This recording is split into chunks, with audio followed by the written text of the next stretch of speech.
And just for your information, I will be muting everybody for the beginning of this meeting, and you're welcome to unmute yourself later on.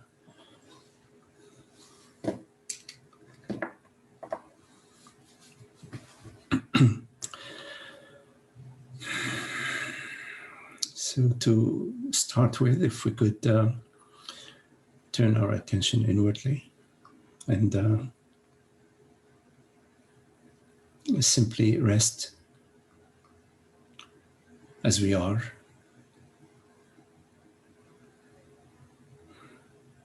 So turn your attention to your body, how it appears to you, and invite the body to rest as presence, as awareness.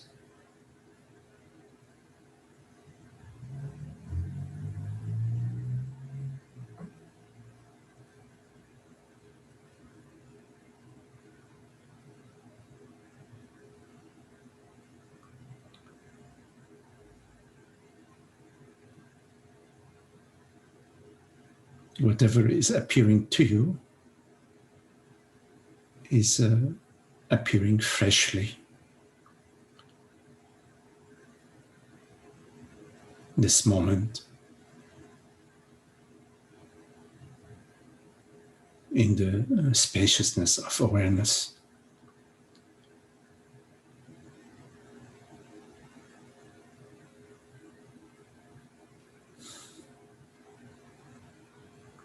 Subtle vibrations within the body.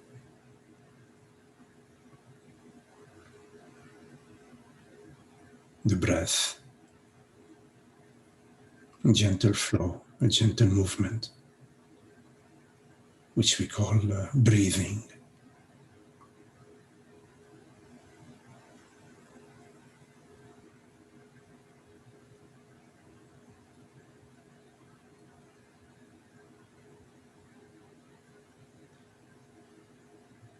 The sensation of your feet on the ground.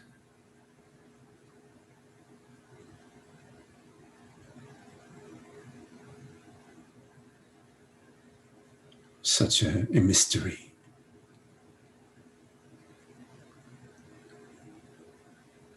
When you go to the sensation,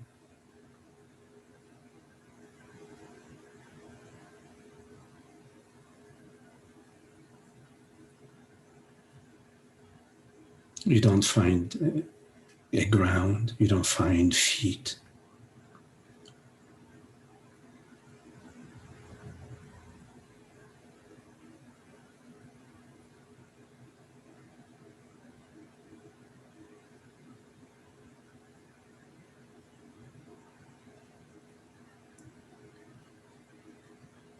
You find the silence, the stillness, the peace.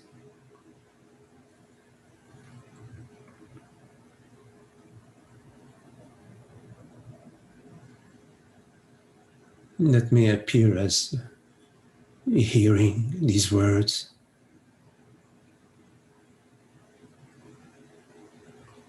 Effortlessly.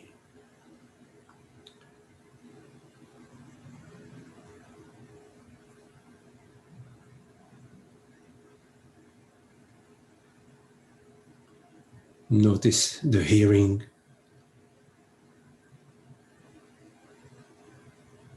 It has no words to it.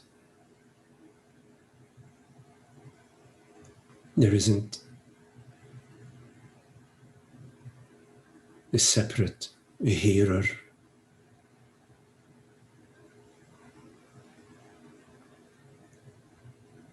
From the hearing.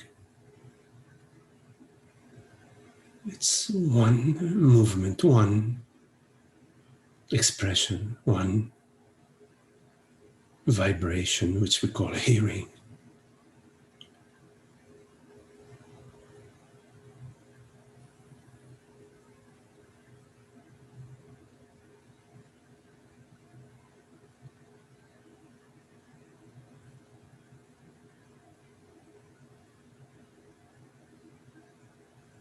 the peace, the stillness is not disturbed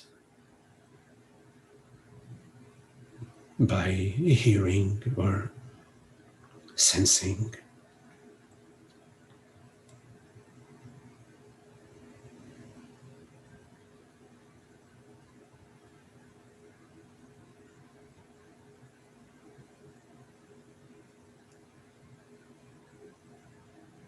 As presence,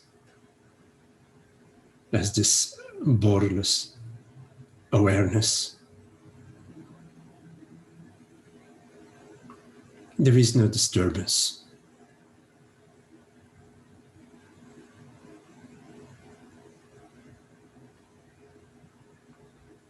Because this aware presence is not material.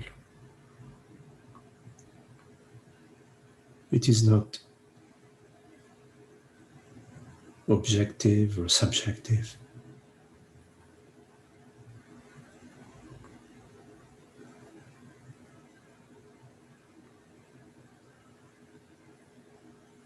Doesn't belong to anyone or to anything.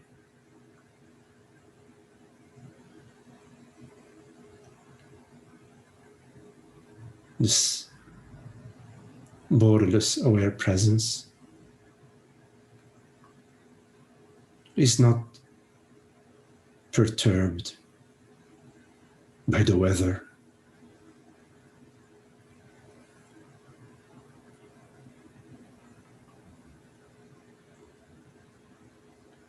Irrespective if the weather is external or internal.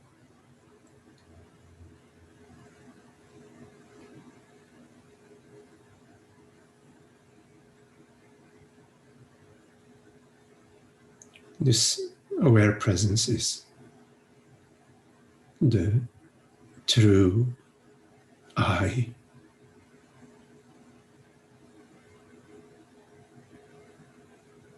What we refer to as I.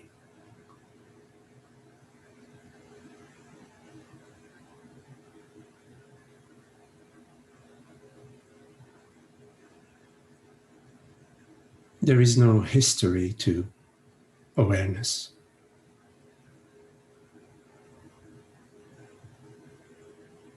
No past or future to awareness.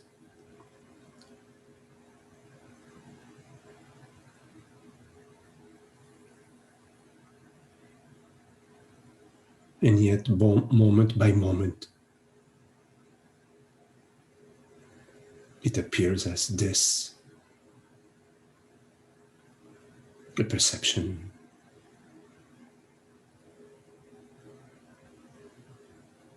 a sensation, an image,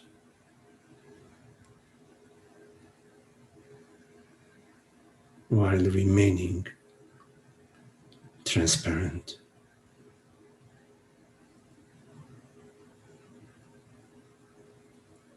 Unborn.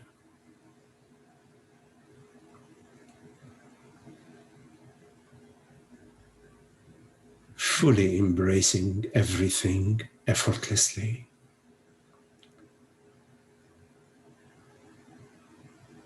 Like the sunshine and the light are one,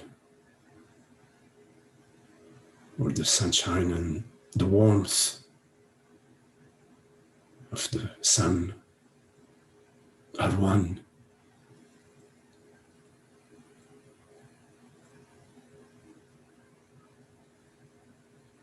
Awareness, presence,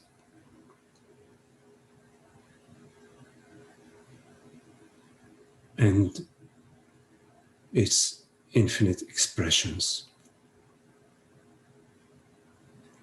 are one, like the ocean and its infinite waves and currents are one. one reality, formless, absolute, unquestionable, beyond any doubt.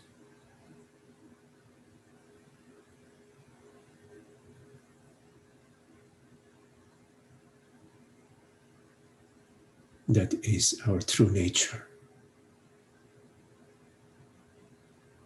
which is void of separate subjects and objects.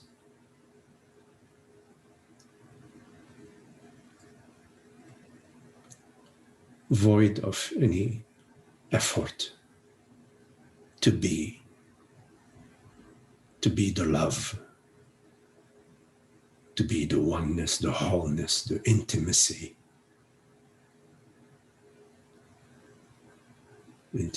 of I.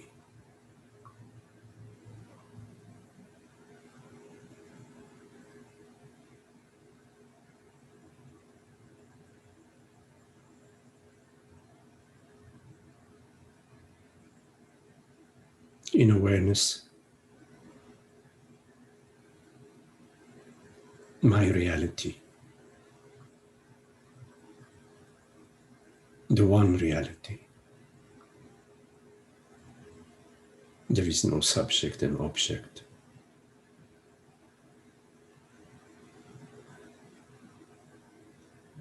In love,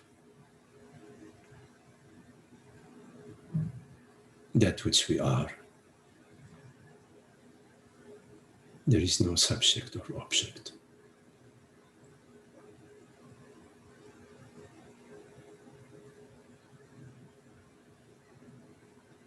We are that. The love, the beauty, the tenderness, the flow, the freedom.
The body-mind appears to you.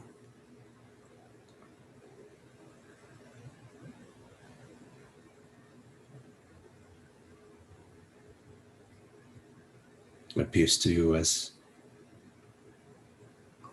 perception, sensation, images.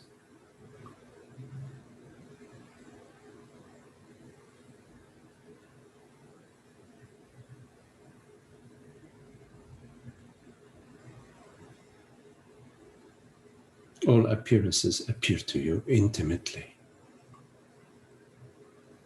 at zero distance from yourself.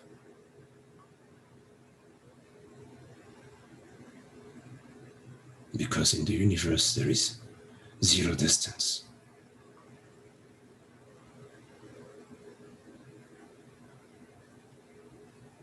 There is no distance.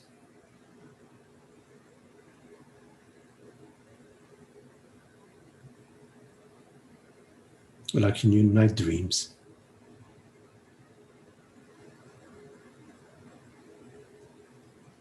you dream of butterflies and zebras and various people, various events.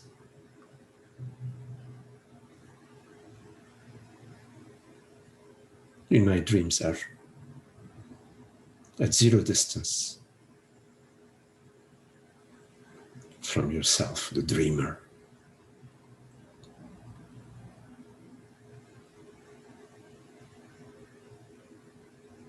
You may dream yourself to be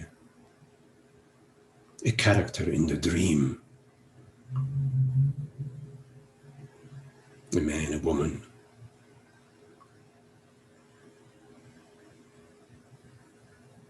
It may seem very convincing.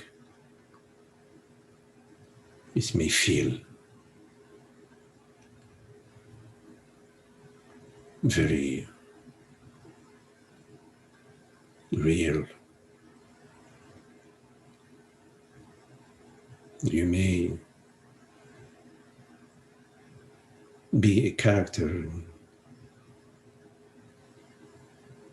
appearing in your dreams.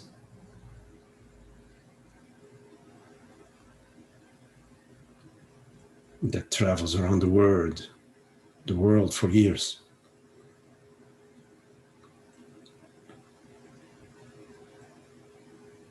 Upon waking up, you realize that there is no such character. And the years that this character spent traveling the world were non-existent. No matter how convincing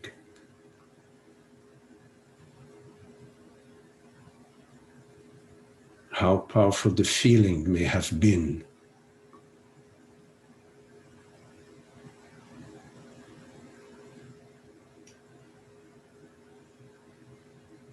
you are this formless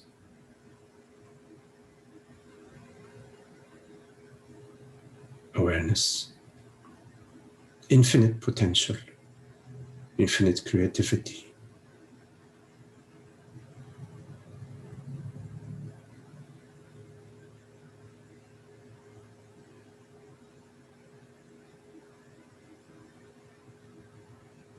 Sooner or later, you come to recognize that you are not the character you imagine yourself to be, and you feel yourself to be so convincingly.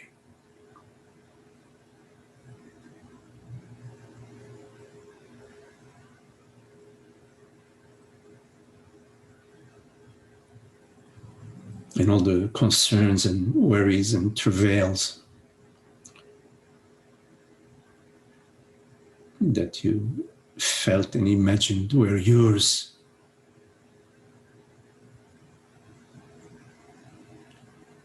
are revealed to be your dream mind.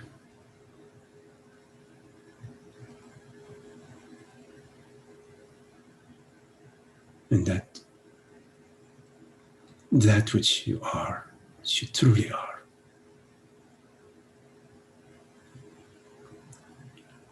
there are no words to describe. And yet,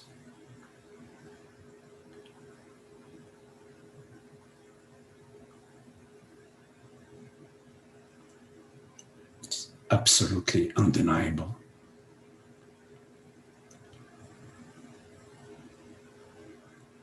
I, awareness, presence, consciousness, Brahman, whatever the words we use.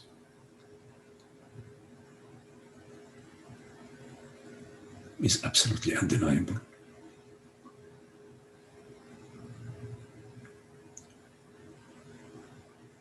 I know I am.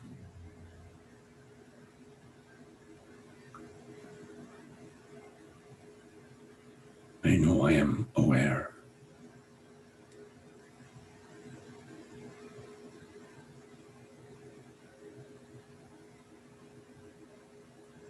There lies the peace of being.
So if there are any questions, anything that you would like to explore,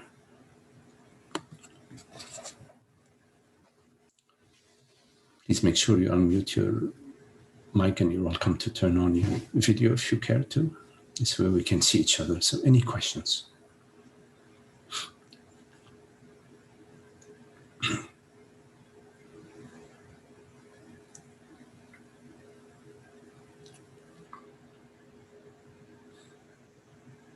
Hello, Holger. Hello, Magdi.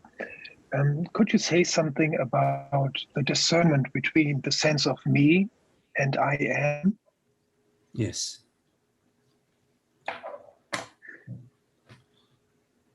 So the sense of me is a very subtle sense. Like we are so used to it that we don't even notice it, except if we sort of turn our attention towards it. For example, the sense that I'm sitting on this chair, or that I am here. I'm in this room. So that refers to the sense of me. And because the sense of me is so subtle, it's like wallpaper in your house. If you do the wallpaper, you don't notice it after a while, or the color of the walls. But the walls are painted. There is a color on those walls, beige or cream, whatever color. So the difference between the sense of me and the I am is that the sense of me is an appearance. It appears to you. Although we may not notice that the walls are cream color, in fact, it is something which is appearing to us. We do perceive the sense of me. We do perceive the color of the walls. The walls do have a color. The I am, beingness, presence, doesn't have a color. I wouldn't say it's like a wall without color, but it's like a transparent wall, which is no wall at all anyway. I wouldn't say it's a wall. It's a transparency of being. It does not appear. So the I am is that which hears these words. I, presence. Also, I'm aware. So it's inherent. Beingness and awareness are two sides of the coin, the same coin, but the coin has no thickness. So it's the two sides of a coin that has no thickness. Sat, Chit, and Sat. Sat is presence. Chit is awareness, knowingness. By the very fact of being, there is awareness. And by the very fact of awareness, there is being. There is no being without awareness. There is no awareness without being. There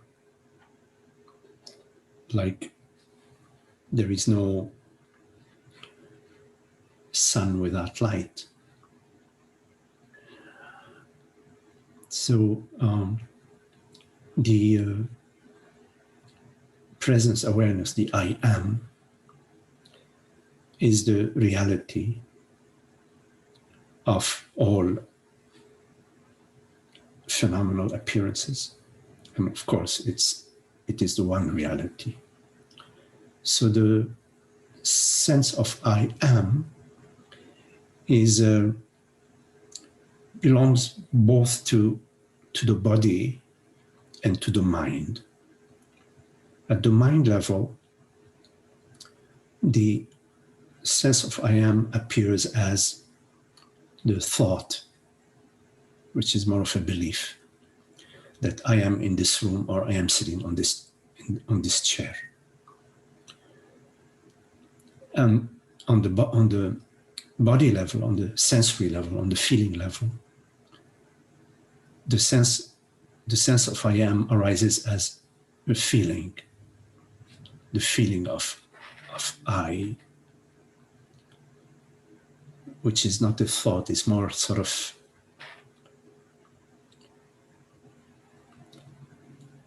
I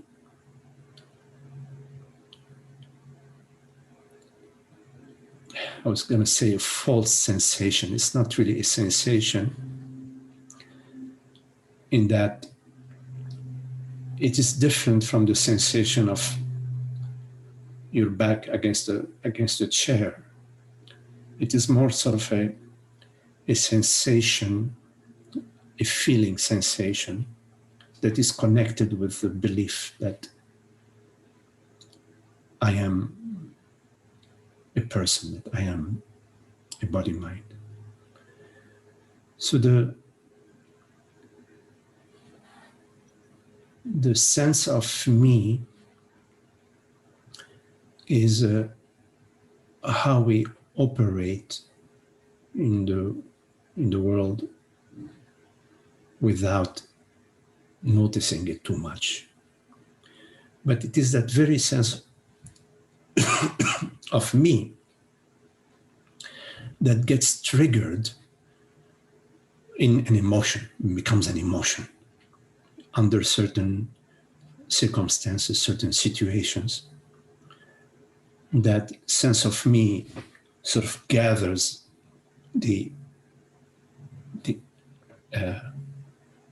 its potential and expresses itself kinetically as an emotion.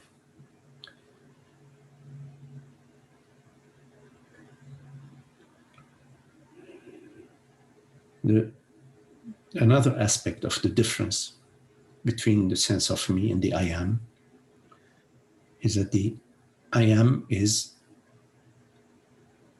our imperturbable, non-perturbable peace and joy and freedom, and it's imperturbable, it's undisturbable.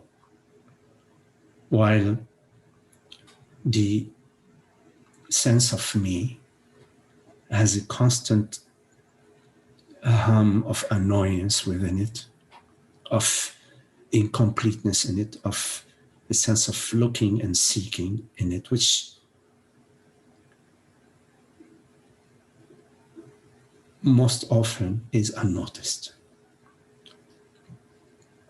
It manifests, the sense of me may manifest as a subtle, okay, fine, so I got the partner that I wanted, and now what? Or okay, fine, so I have a nice job, a nice house. Okay, what's next? Or I'm feeling slightly bored, or it's that subtle sense of annoyance, which most of the human race is completely aloof to and habituated to. But truth lovers, they're not okay with that. They're lifting every stone to look and figure out what the heck is this going on.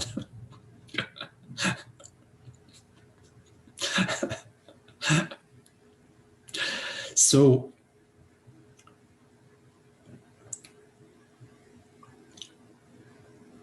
there's the sense of me is also the stream of the story. It's the stream of the character, the story of the character, and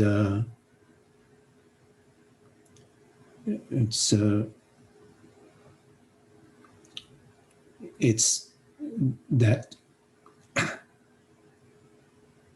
aspect of our being, a character in the dream. So there is a sense of being the character in the dream, which is the sense of me.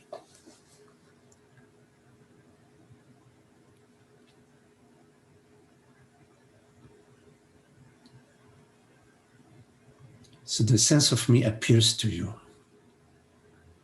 It appears to the I am. Like the colors of the wall appear to you, you being this aware presence. Thank you, Magdi.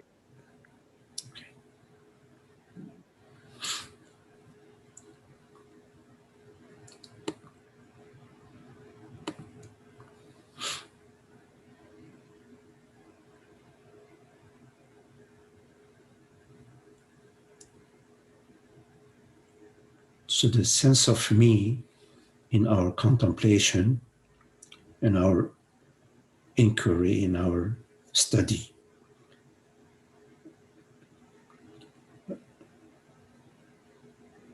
while initially it is sort of local, a local aspect, it sort of becomes more diffuse, more transparent, and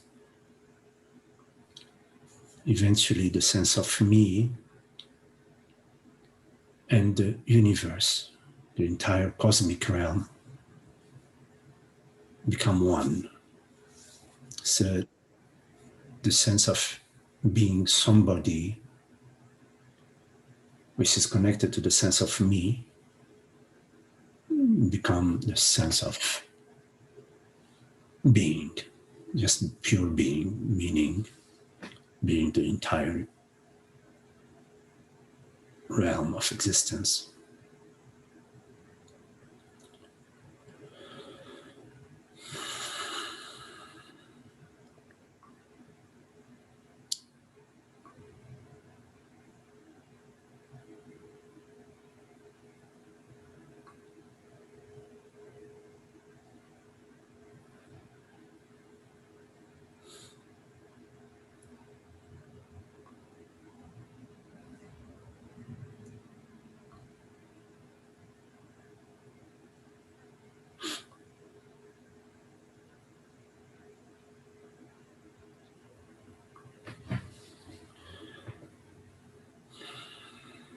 So, any questions?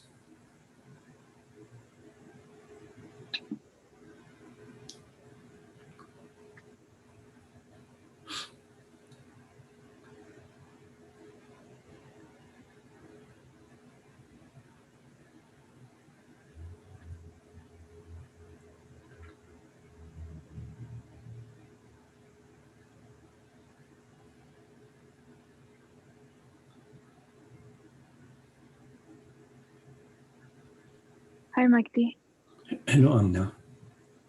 I have a question about, like, when it comes to the satsang, does all your could you be doing other stuff while you're listening? Repeat your question, Anna. Could you be doing other stuff while you're listening, or all your attention has to be to the satsang? When you pick up the violin to play some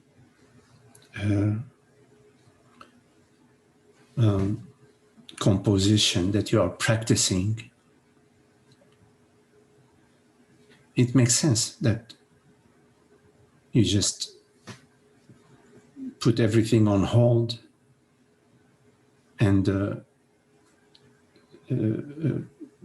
just play the, listen and adjust, your fingers and how you're holding the violin and your body, your neck, and to be focused on that, right? So that makes it makes sense. So when you are cooking a meal,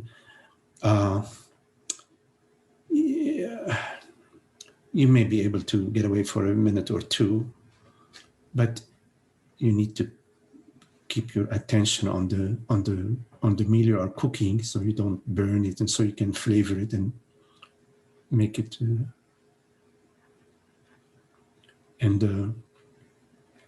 Listening in satsang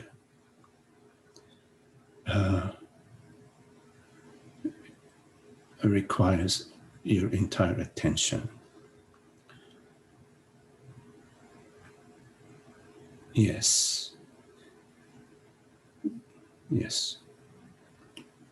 Or you can go for a walk, or go read a book, do whatever else you.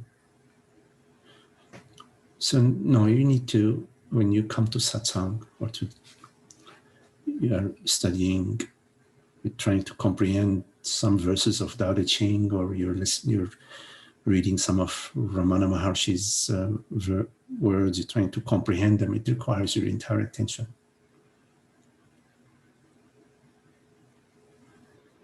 Thank you. Hey, Magdi, I have a question for you. Hey, Frank. Yes. Hey, good to see you. Good to see you too. Question: how do you feel about? Because I was going to ask you if you knew of another teacher's teachings, and I thought to myself, that's probably not a good question to ask. How do you feel about when people ask you about other quote unquote gurus or other teachers and their teachings? How do you feel about that? I am available to any questions. Yeah, how do you feel about? Okay, go ahead. I'm sorry. I thought you were done. I don't know ahead of time what the question is, nor what is going to be shared out of the question. It arises, depending on the question. Okay, because I love your teachings. I love how you teach, and I can't stop. I mean, I just come automatically. I don't even have to think about, do I want to go to Magdi's thing or not? I just come. But I'm drawn to somebody else's teachings at this moment, and he's a gentleman who teaches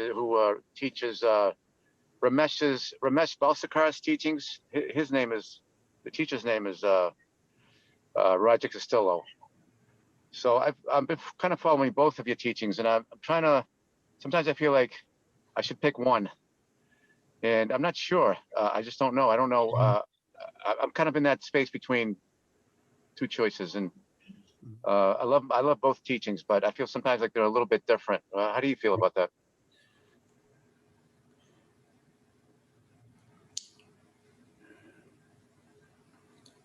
If you are drawn to a certain teaching,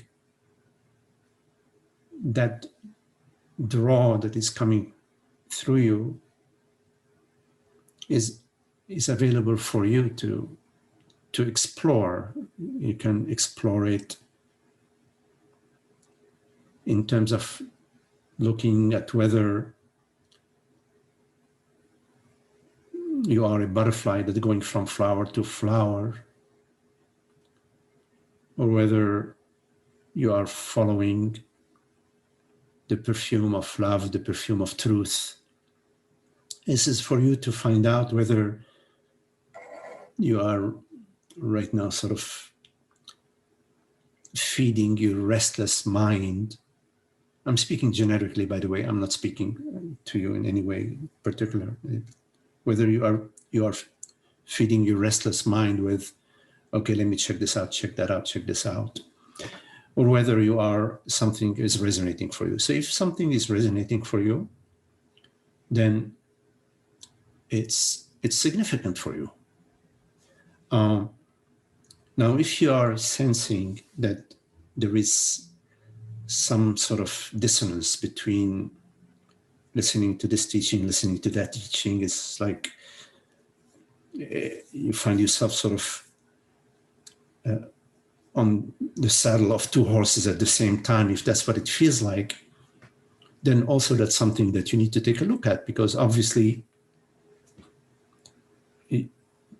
You are not a circus performer that rides two horses at the same time. You need to feel comfortable. And in that case, then you will find yourself following the teaching that resonates the most, for you. Now, a teacher is not looking for students. Is not marketing or selling any product or any goods. That's not teaching. The teaching flows through a particular teacher, a particular body, mind, a friend.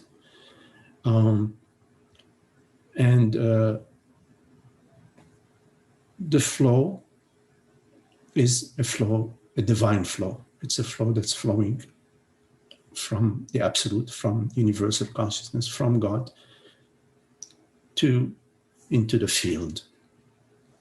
And wherever the seeds fall, like the parable is some seeds fall and they sprout, other seeds don't sprout. It makes no difference. It's all equal. So I have no particular position or opinion about people in particular following one teacher, but in my experience, and that's just my personal limited experience, of course, I have worked, in the Zen tradition for many years with a certain teacher, Philip Kapleau. And then later on, I met Toni Packer and I worked with her for a few years. And then at some point that ended somehow, and I found myself working on my own, sort of being the student of God, with teacherless in a way, which is you're never teacherless, you're always in the hands of the divine. And then I met Francis, and I wasn't looking for a teacher, it sort of happened, and that was a very significant meeting. That's just my experience. I never worked, I never followed, but I've read, for example, sometimes I was reading, Jean Klein, and I was reading Huang Po and Hakuin Zenji and Yasutani Roshi.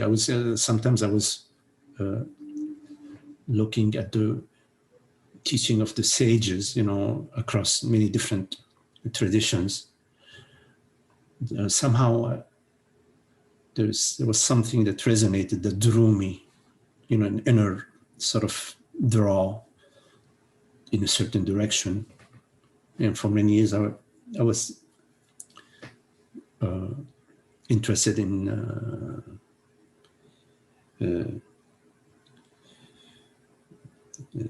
Krishnamurti's Jiddu Krishnamurti, his teachings, until I found that it was not striking the bell, for me. Anyways, I'm digressing here, Frank. So,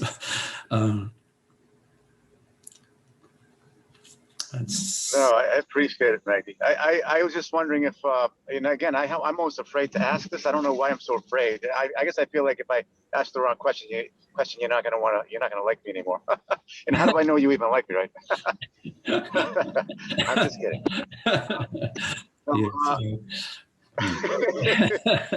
No, the question is, are you familiar with Ramesh's teachings? I've never read him directly. I've gotten it from Roger's teachings. Yes. But I think I just wanted to know if I don't think I'm way off base by listening to his teachings, but I know there was some differences, but I don't think I'm way off base. I don't think you guys are like completely going in opposite directions with the teachings and stuff. So I don't know. What do you think of his teachings? Is that a fair question to ask? Are you even familiar with his teachings? I'm sure you are, right? I am to a certain extent, to a limited extent. Obviously, I never met him, never worked with him, never conferred with him. So my knowledge of his teaching is very, very secondhand. And he's dead. He's dead now. So I find that working with living teachers is much more significant. In terms of lineage, I find the direct teaching, the direct path that's somehow flowing through Jean Klein, through Francis, to be the most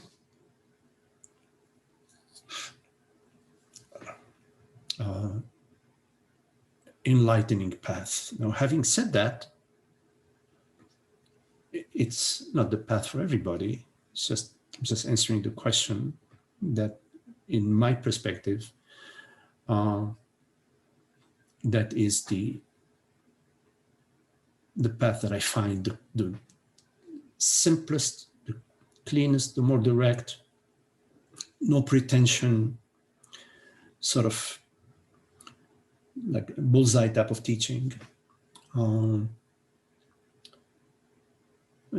I would say that I cannot say that about Balsekar's teaching because, let's say, my very brief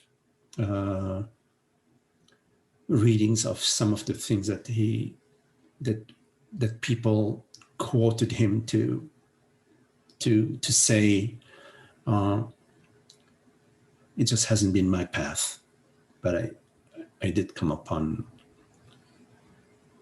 indirectly his message. Okay, thanks, Magdi. Thanks for answering that. For not throwing me out of the meeting. Thanks. No, all questions that we share here, they on one level they are my question, but at the same time there are questions that are coming through us, So please, never, as much as possible, you'll need to hold back with your questions because these questions are coming through us. We're not fabricating these questions. So there is no judgment, obviously, because these questions are coming. And same thing with the answer. It's coming through this body mind. So a question is drawing an answer, and it's all part of the cosmic play right now. Yeah, I get that. Thanks, Magdi. Yeah, that's just I was just kind of half joking, but not totally joking, but half joking. I know you were Magdi. I know you were joking. Okay. I appreciate it. Thanks. Sure. Can I ask? Yes. Hello, Desmond. Morning, afternoon, yes. Evening, whatever it is there.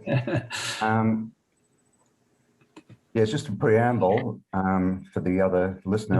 Apologies last time, Desmond. I think I accidentally last time removed you from the meeting, right? Is that? Yes. Oh, yes. Yeah. My apologies for that. Sometimes when I put on my glasses, I make a wrong call. I'm a strong believer that the universe never makes mistakes, so I'm sure I wasn't meant to hear whatever happened. Yes, I got here late for this one. I was making coffee during the guided meditation, and just confirmation of if you're not focused. I mean, I heard enough to have heard the question about the discerning the me from the I. Yes. And of course, and in not following it closely, I realized I could only get it on the surface, which is not getting it at all, the differentiation. Anyway, I'm saying this is the preamble because I found quite some time ago that the only time when I could really discern the I from the me in practice was during guided meditations, with the complete focus, carefully following what the speaker is saying. Occasionally outside of it, but usually only in a formal meditative situation, and then it's lost minutes after. Anyway, so I decided the obvious thing to do was listen to a lot of guided meditations, consolidate that, and the theory being that it would then taken out to the outside world, as it were. Now back to another earlier question. At the same time, I was following numerous teachers who seem to be luminaries, who seem to have the real knowledge. And one of whom said, along the lines of guided meditations are not only, wasn't quite this strong, but she almost said they're destructive. Destructive. They are destructive? Yes. Uh-huh. The words weren't quite that strong, but in effect, Yes. that was the... And I thought, wow, here I am about to commit, really genuinely about to commit to an hour a day, and here's some teacher as good as any other from my, I'll even name it, Cindy Stevens, if you've heard of her. She's a Canadian woman. And who you said? Who was that again? Cindy Stevens. Oh, okay. No fancy Sanskrit names for her. So. Yeah, I don't know this name.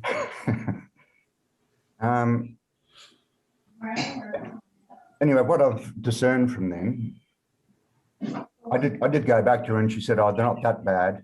But the impression I got was that, and I can see this in experience, that you can become dependent on them in it's sort of a gross habit of being dependent on anything, to the point where you can, well, I found this is part of the issue. Yes, you wake up during a guided meditation, but the habit has almost become to then forget about it and think that you can only wake up during guided meditations. Yes. I mean, the answer to that would seem to be obvious. If you're aware of that, then... Yeah. Anyway, I can go on, but Yes. I guess the question might be, what are your views on the dangers of guided meditations? Yes, yes. If any. Yes, I understand.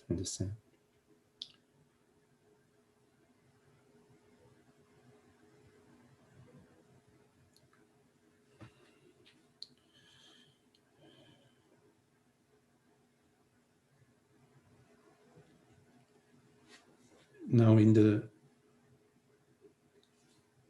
the guided meditation, there is an invitation to sort of to listen openly,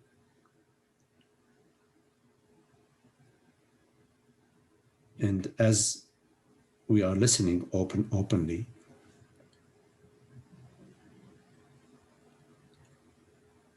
the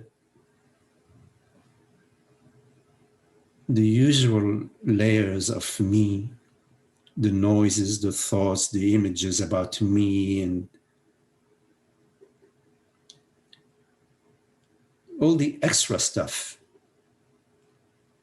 sort of is like the dust. It sort of, settles down as if you somehow like close the windows or something and there is no wind blowing. And so the dust sort of settles. And you get an experiential, non-theoretical, an experiential glimpse of your true being, of the restfulness, the vastness, the peace, the tranquility, the causeless peace of our being, that which we are. So it's not sort of like taking a drink in order to experience a certain state. It's not engaging in some phenomenal activity that is going to lead to a really beautiful, phenomenal state. It's quite different. At least the guided meditation, that the ones that I'm speaking about, there are other sorts of guided meditation which I don't know, but that have more of an object in them. But in the case of meditation that we do, all what we are doing is inviting ourselves rather than to entertain our conditioned mind about our past, our future, what's happening, what happened yesterday, what am I going to do tomorrow, all of that, and which also in the body, all these activities of thought also are in the body, they reverberate within the body. It's just inviting all these activities to sort of press the pause button. Which is what's all we're doing, pressing the pause button, so that that which is there, always there, this awareness, this presence, this peace, this transparency, this effortlessness, is somehow revealed. It's not a new discovery. It is just sort of uncovering what is, what always is, what is. So the question is, how evil, how bad, how whatever the words are that that this person mentioned, is it for us to sort of get in touch with our true nature?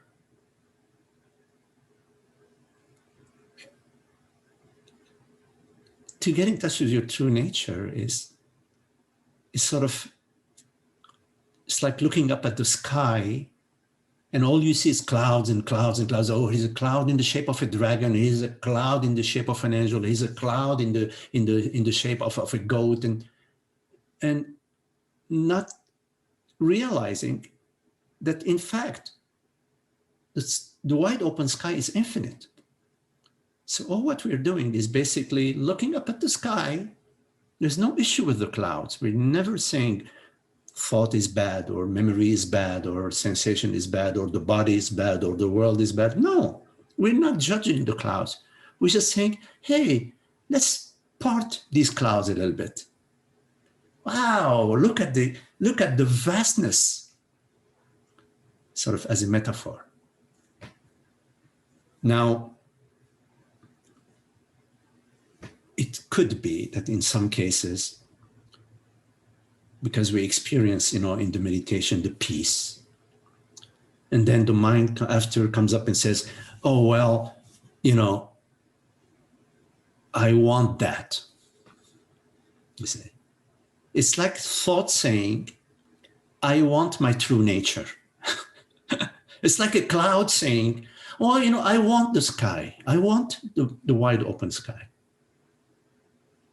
And then we feel that, oh my God, I have to do something in order to get that. But that has nothing to do with the meditation. That has to do with the mind. There is a tendency that we have to objectify everything.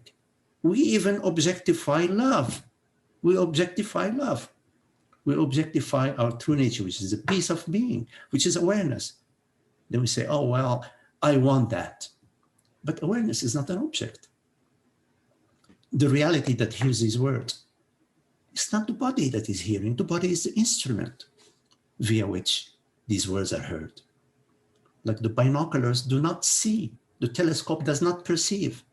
It is the scientist that's looking through the telescope, the observer that perceives. So the reality of consciousness, of awareness, is what we are. That's what we are. And the guided meditation is inviting us to sort of notice, oh, the causeless peace of being is there. Then in life, there is a whole aspect of the contemplation of how to live as rather than living as me with my fears, with my tribe, with my family, with my money. How to live from a place of a broader understanding, without ignoring the personal body-mind. We take account in the body-mind, but how can we also take that understanding of consciousness, that we all are the same consciousness? There is nothing particular about I that hears these words in Southern California, or the I that is hearing these words out in Virginia or whatever. There's no difference. It's the same I, the same awareness. There is difference in the instrument. There is difference in the body-mind, but there is no difference when it comes to awareness. So to sum it up, I think a person who is speaking that the way, in a critical way, about guided meditations. I use the word, I like to use the term meditative contemplations, guided. Who is the guide? I mean, consciousness is the guide, really. It's not like there is somebody that knows better, you know. But I would say that base your evaluation of the meal by how it tastes and feels for you.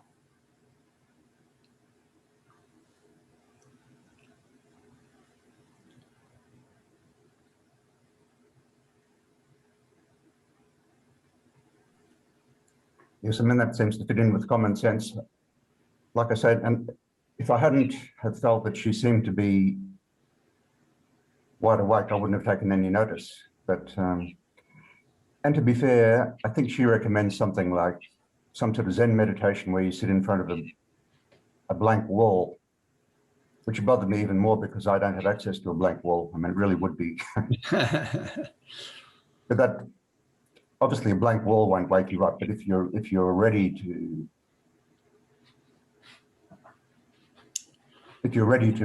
know who you are, you've got the knowledge, but just need to settle down. I can imagine that just being out in nature or in front of a blank wall could be the fast track, where it's just coming from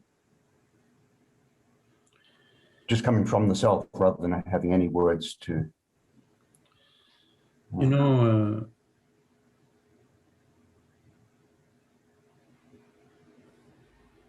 in the Zen centers, in the Zen culture, there is zazen, which is sitting, either you're facing the wall or you're facing the center the other way, depending on in what school, you know, you're and the particular teacher. But there is also the teaching. There are teishos there. During retreats are daily teishos, talks by the teacher or by the monitor that are sort of expounding the Dharma, explaining the teaching, but at the same time they're meditative. So there is the presence and the guidance of a teacher in the Zen tradition is part of the practice.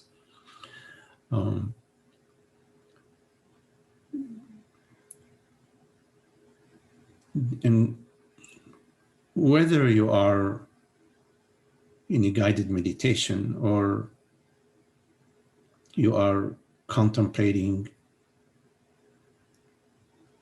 something you've read or something you've heard, or just contemplating being, they're all the same. They have the same quality in that when you are turning your attention towards truth, whether you may be standing in front of a sunset or by a stream, and somehow the sound of the stream or the perception of the flow of the water is sort of taking you inwardly into that place of stillness and silence. or taking you into contemplation of what is the reality of that which I perceive. So whichever way, whatever is taking you to that place of towards the contemplation, towards the light, towards truth, towards peace, towards happiness, is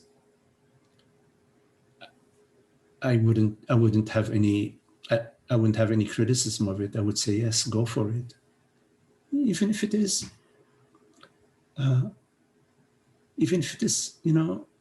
Sometimes we even are reading a book and it's sort of, you know, we're reading and we're experiencing an understanding or experiencing a certain happiness, a certain joy, or it's beautiful. It's all. But yes, whatever triggers you to turn your direction towards truth has a value. Okay, thank you. Well, I'll just add, I think I've noticed that Rupert Sparrow lately, at the end of his guided meditations, often adds something along the lines of, and now take this knowledge into your daily life, something like that. So. Yes, you know, whatever understanding we get from satsang or from whichever way the understanding comes to us, it has the aspect of it illuminates our mind, but also it has to shine into our life. It has to be lived, and the living of our understanding confirms it and solidifies it and establishes it. And releases, it frees our life from all the unhappiness, because we could have a great understanding and still have an unhappy life. And so it has to all come together. Well, thank you. I mean, it's utterly obvious on one level, but as I think you were alluding to before, that the I and the me can be so closely intertwined that, or seemingly intertwined. Seemingly intertwined in that. But when you take a look at the me, whichever way it appears to you, it may appear to you as a thought, you know, I am in this room, or I'm doing good, or I'm doing bad, or whatever, you know, you can discriminate between that sense of me, if it's appearing as a thought or as a feeling, as a sensation, and the fact that there is something that is aware of that thought or is aware of that sensation, is aware of that sense of me. That which is aware of the sense of me is not the sense of me. The sense of me is not aware of itself. It's an appearance, and I don't mean to diminish it or augment it. It's just an appearance, and there is an awareness of that appearance, because without awareness of that appearance, what would the appearance be? What would the thought I am in this room be without the awareness of that thought?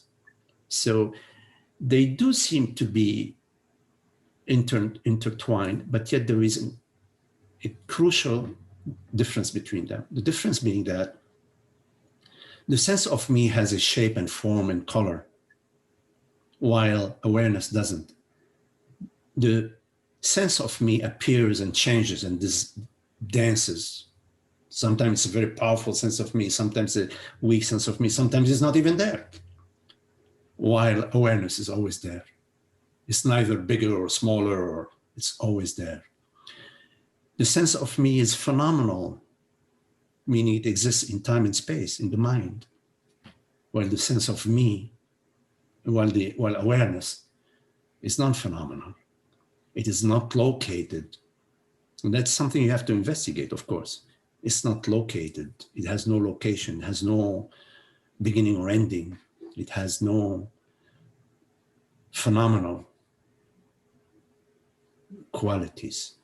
All the qualities of awareness are noumenal. So yes, there is, and that's an important discrimination, by the way, Desmond, between the sense of me and awareness. That's an important discrimination that is part of the various contemplations that are available to us. Yes, it struck me a while ago that Socrates' famous expression about the unexamined life is not worth living. Yes. Probably when I first heard that, I thought of it as some sort of general audit done from time to time. But obviously what it really means is Yes. every waking moment to examine Yes.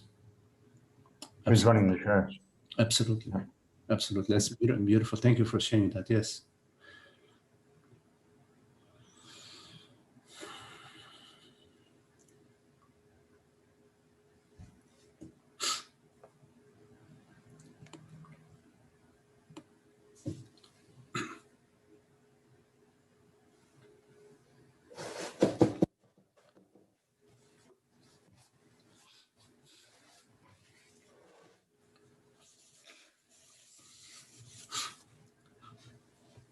Any questions?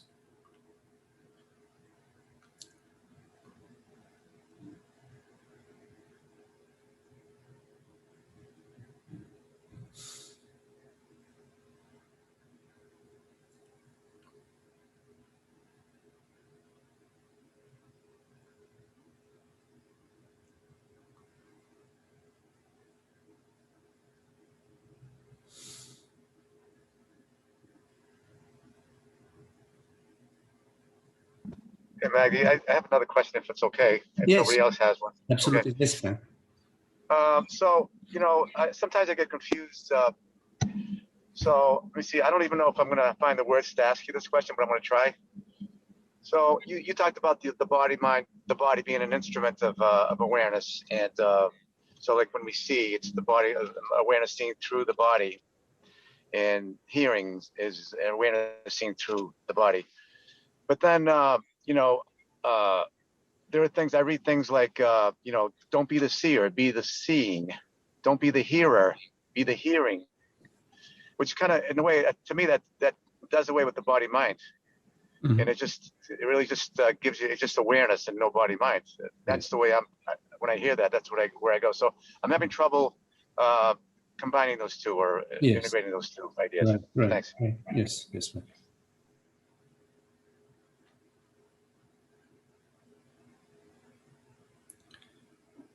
So yes, I'm familiar with that. Be the hearing rather than the hearer. And it's a relevant pointer.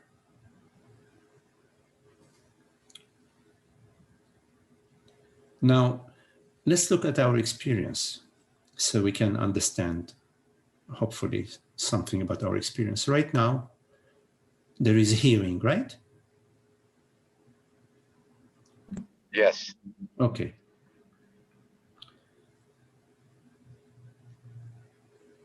When you look at the hearing, let's say, see if we can look at the hearing.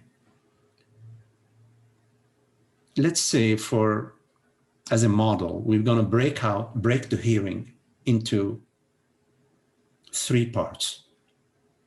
We're going to break the hearing. Again, we're referring to our experience. Right now, there is hearing. We're going to break it into a hearer, a hearing, and a heard. Are you on board with that? Can you say that again, Magdi? Because somebody was calling me right as you were saying that. I apologize. Okay, no problem. So let's, as a model, I would like to break out the hearing into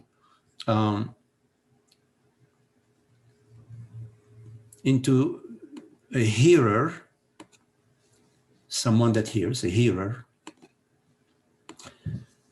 a hearing, and the heard. Yes. Okay, so we broke it into the hearer, a hearing, and that which is heard. Now, let's go to our experience, because right now we cannot deny the experience of hearing. Can you, as you look at your experience right now, can you break your experience, just your experience, into the hearer, hearing and the heard?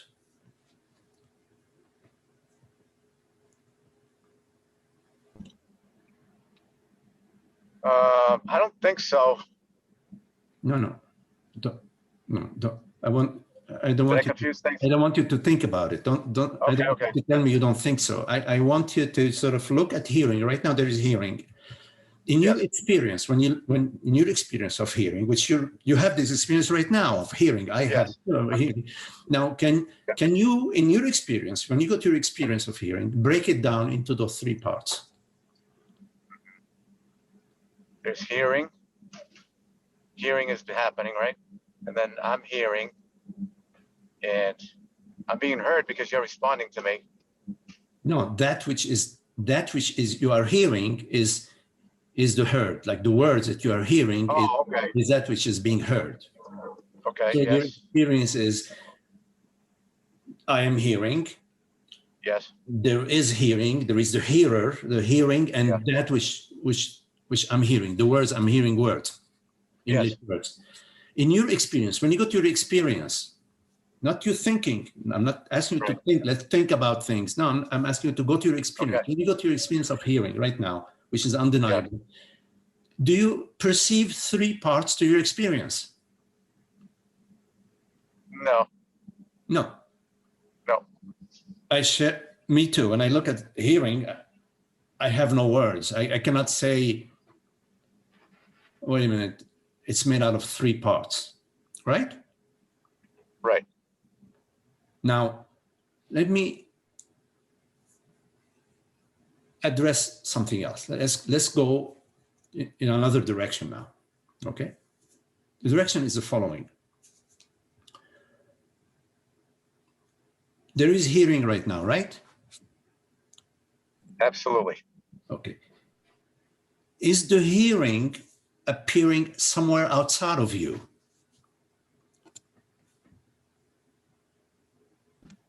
No. No. I mean, I kind of want to say yes, but I guess I'm also answering because I've heard it before. And no, don't answer because of what you heard. I want you to go to your experience. Are you experiencing right now in your experience of hearing, because you are hearing right now, are you experiencing that there is hearing outside of you from your experience? I'm sorry? I don't know. That's a tough one, Magdi. I don't know if I can answer that. You don't know. That's good. Okay. You don't know. It's good. I don't know. Okay, fine. I don't know. Okay. So the question was, are you experiencing hearing outside of you? And you say you don't know. Are you experiencing hearing occurring inside of you? Yeah, that I am. Yeah. You're experiencing inside of you. Yeah. So therefore, you are not experiencing it outside of you. So you know, because first you said, I don't know. Wait a minute. Let's go back. Let's go back. You're trying to trick me. I know you are. First, you said, I asked, are you your experience is the hearing outside of you? You said you don't know. And then I asked you, are you experiencing the hearing inside of you? You said yes. If you said yes, then you know that it's not outside of you. Right. Okay. Yeah, I'm hearing it inside of me. Yes, but it kind of feels like when somebody's outside of me that it's coming from there. So somehow it's transferring to here, but it seems like the noise is coming from outside and entering me or something. Okay. Well, if you say, I don't know if the hearing is happening outside of me, then you should also say logically that I don't know if it's happening inside of me, because you don't know. That's true. Or if you say, I know it is coming from outside of me, then you cannot say, yes, it's happening inside of me. Do you follow? Yes, I follow the logic. I just really can't answer. I guess I can't answer whether it's coming from outside of me or inside of me. Absolutely. Yeah. If you cannot answer, I think that then I don't know if the hearing is outside of me or inside of me. I don't know. That's good. That's fine. I'm okay with that because that's how it is. Secondly, okay, do you experience hearing occurring apart from you? Forget about inside or outside. Is it apart from you?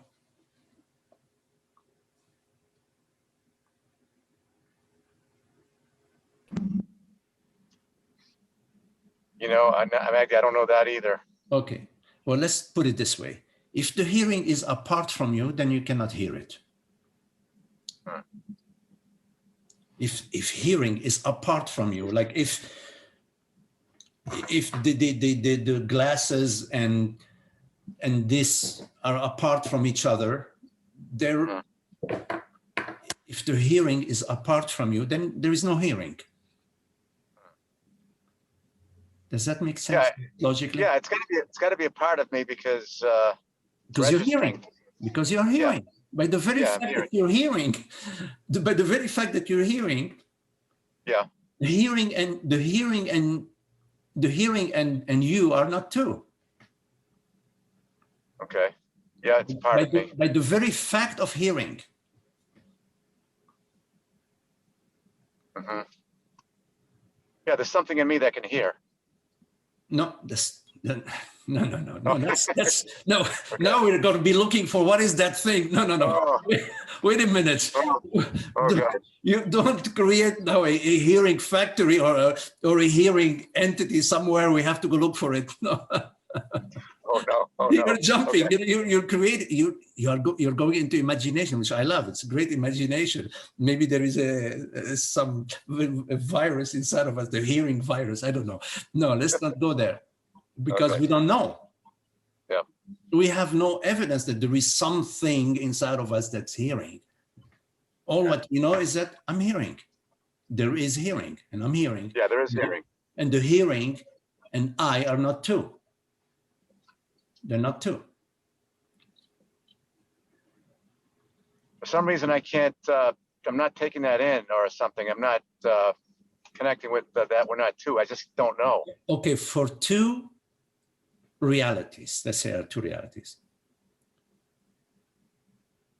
To be two realities, they have to be apart. Okay. And they cannot know each other. Mm-hmm. As soon as they know each other, they're one. The atoms and the molecules are dancing in the same field. Mm-hmm. You can no longer say there are two separate realities. As soon as they connect, they are one. Yeah. So if I am hearing, that means the hearing and I are one. They cannot be two. If they're two, then I am not hearing. Okay. Anyways, think about it. That's just, so. I will. That's way, I think that's a little way over my head, but, or whatever. I don't want to go over or under or in or out right now, but yeah. Coming back to be the hearing rather than the hearer. Okay. Yes. Now, if you assume a model where there is a separate hearer that is hearing, this pointer is saying, hey, don't be this separate hearer from the hearing, be the hearing. Be the hearing. Basically, it's saying the hearer and the hearing are not two. Mm-hmm.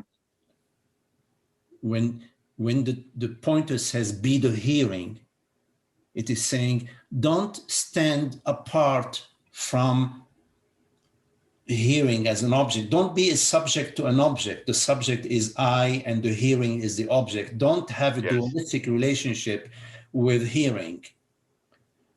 Be the hearing rather than standing apart from the hearing, be the hearing. Mm-hmm. That's what this pointer is saying. Now, it's good. It's fine. You comprehend that. But yeah, I do. That I comprehend. Yeah. That you comprehend. But in your experience, there is just hearing. There isn't a you to be the hearing. I mean, what do I need to do to be the hearing?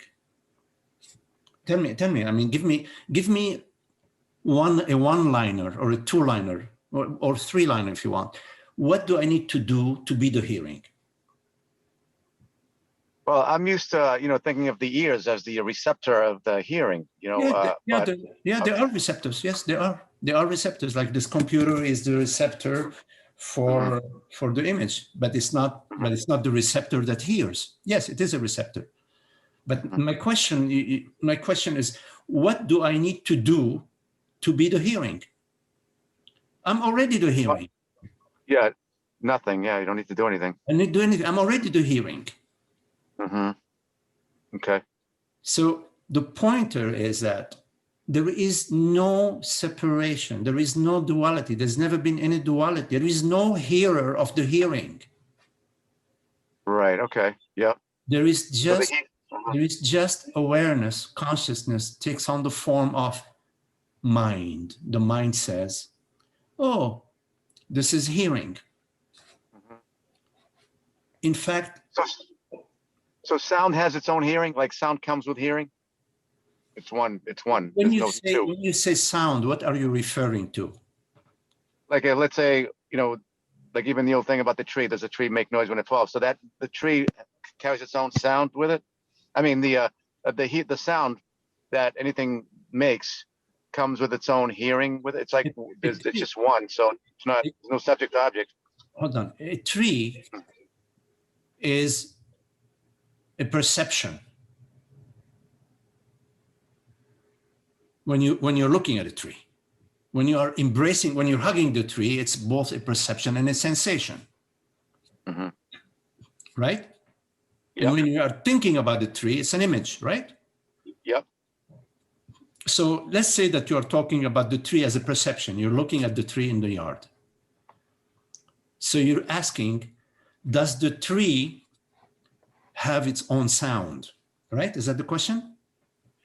Well, no, I was trying to, like, when you said that there's no hearer and there's no sound in hearer, it's all one. There's no sound. I don't know how you put it, but I get that idea, because I know non-dualism is all about oneness. There's no subject object. But so I was asking you if anything that makes noise, makes a sound, has its own, like, hearing and sound are one. I don't even know if I'm asking that right. Okay. Okay. First, the oak tree, okay, is a perception when you are looking at it, right? Yeah. So the question, does the oak tree make a sound? That question, another way of saying it, is, does a perception make a sound? Does a perception make a sound? A perception is something that you perceive. You perceive. A perception,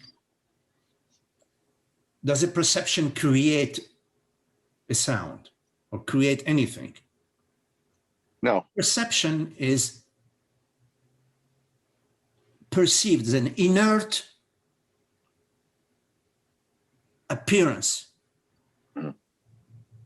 It's an image. Does an image create? No. An image does not create. An image is, you could say it's created. For example, you could paint an image. Okay? It's created, but it does not create. So, in terms of, does an object, does a phenomenal experience create a sound? No. A phenomenal appearance, whether it's a perception, a thought, a mentation, a sensation, is a perception. A perception does not create. Now, coming back to hearing. In hearing, in our experience of hearing, before we dissect via thinking our experience into different parts and pieces, there are no parts and pieces. Let me repeat what I just said. In our experience of hearing, before we divide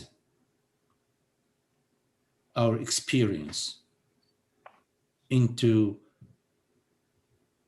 subject, object, whatever, there is no division, there is no separation.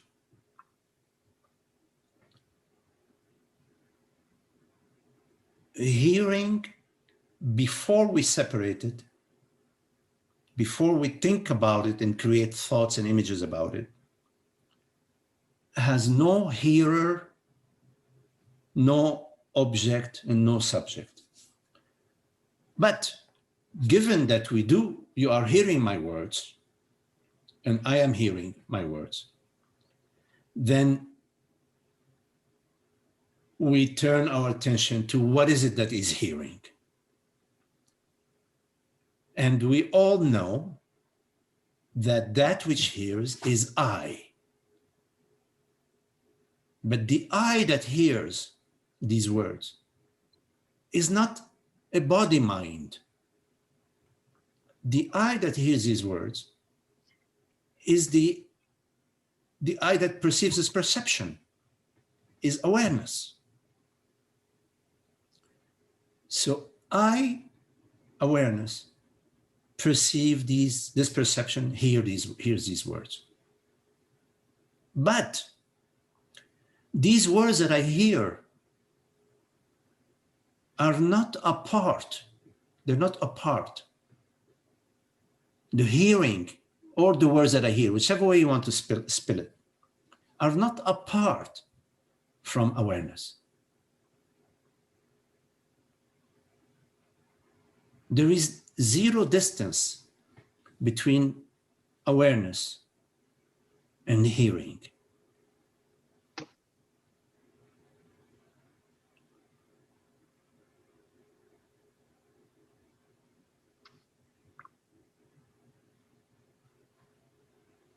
And from the mind's perspective,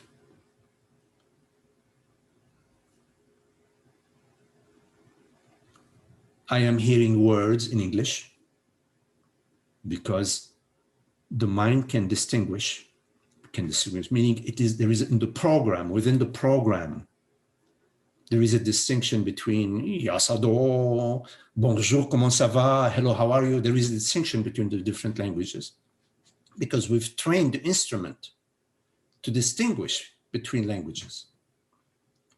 So there is a level at the mind level where there is distinction between verbs, nouns, pronouns, different languages.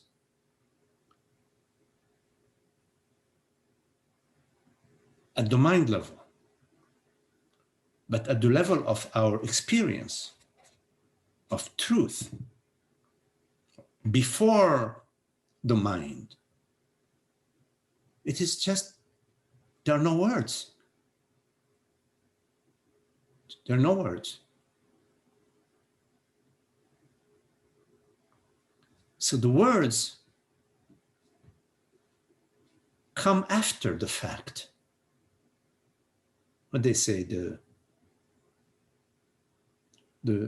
word is not the thing. The word is not the thing. The word moon is not the experience of the moon.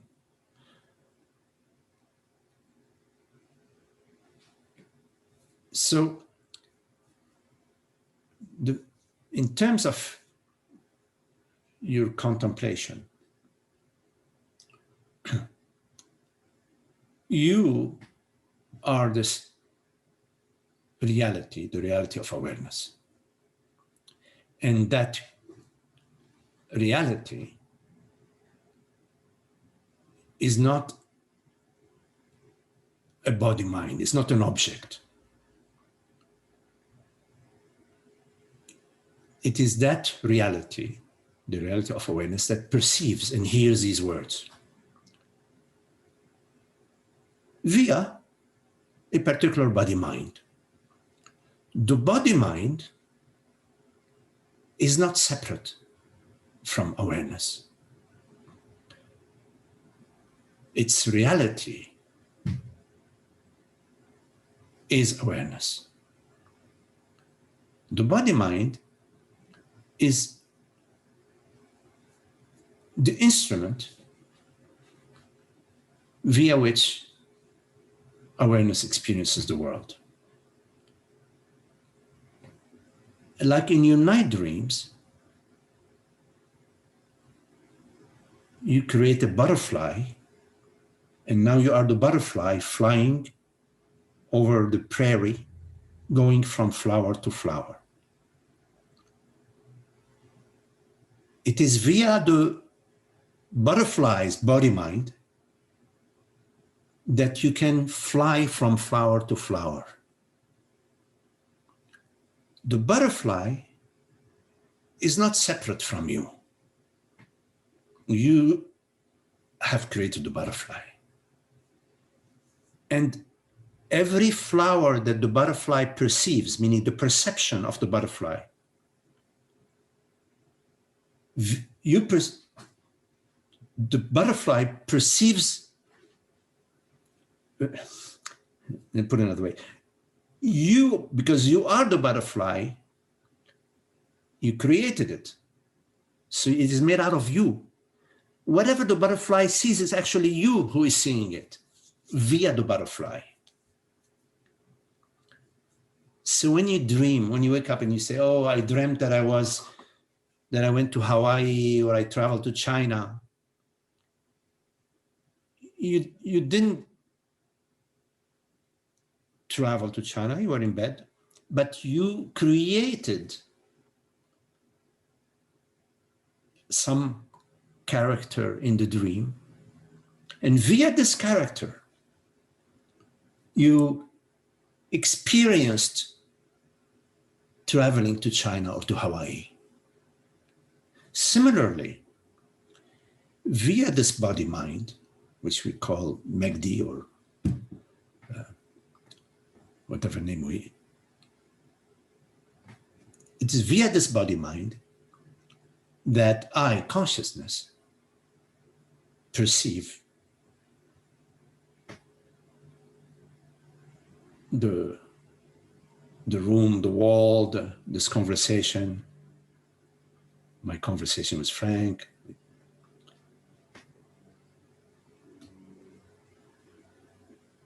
But although I am perceiving this world, body, mind, it's not separate from awareness. It's not separate from consciousness. So consciousness is the reality of your experience. It's the reality of the world. It's the reality of the body. It's the reality of the mind. It's consciousness.